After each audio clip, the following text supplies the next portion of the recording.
La géologie de terrain nous permet d'étudier les différents témoins qui permettent de retracer le passé mouvementé de notre planète.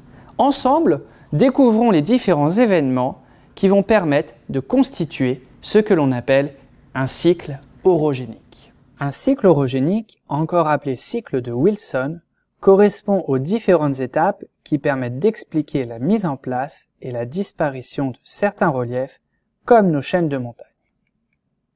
Le cycle commence par la formation d'un fossé d'effondrement sous l'action de la rupture de la lithosphère continentale suite à la divergence de deux plaques tectoniques. Un rift d'effondrement se forme alors, comme c'est le cas actuellement dans la Corne de l'Afrique.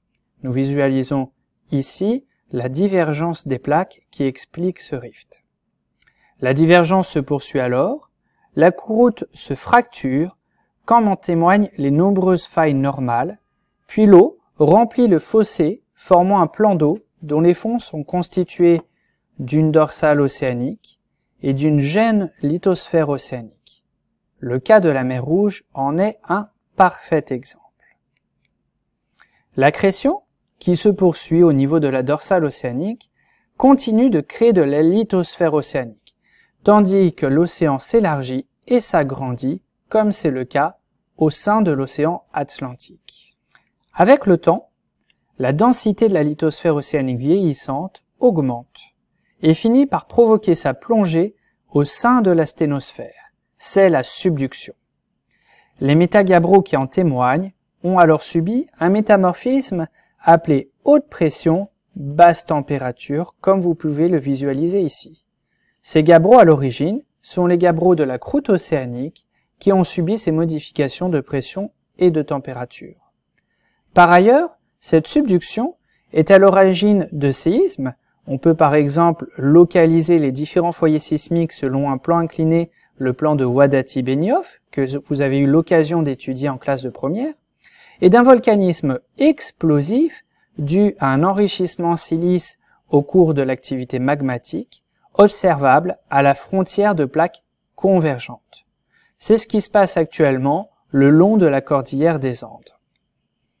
Enfin, l'océan se réduit à une simple mer, comme dans le cas de la mer Méditerranée, avant de disparaître avec la collision des continents. Une suture continentale se forme alors, avec la formation d'un relief, comme une chaîne de montagnes. Dans ces massifs, comme par exemple au sein des Alpes, on peut alors retrouver des roches qui témoignent d'une ancienne histoire océanique, les ophiolites. Ces roches racontent, retracent tout ce qui a pu se passer depuis l'ancien océan jusqu'à la collision continentale. Nous allons par exemple retrouver ces ophiolites au sein du massif du Chenaillet vers Briançon. Puis, avec le temps et l'érosion, les reliefs disparaissent.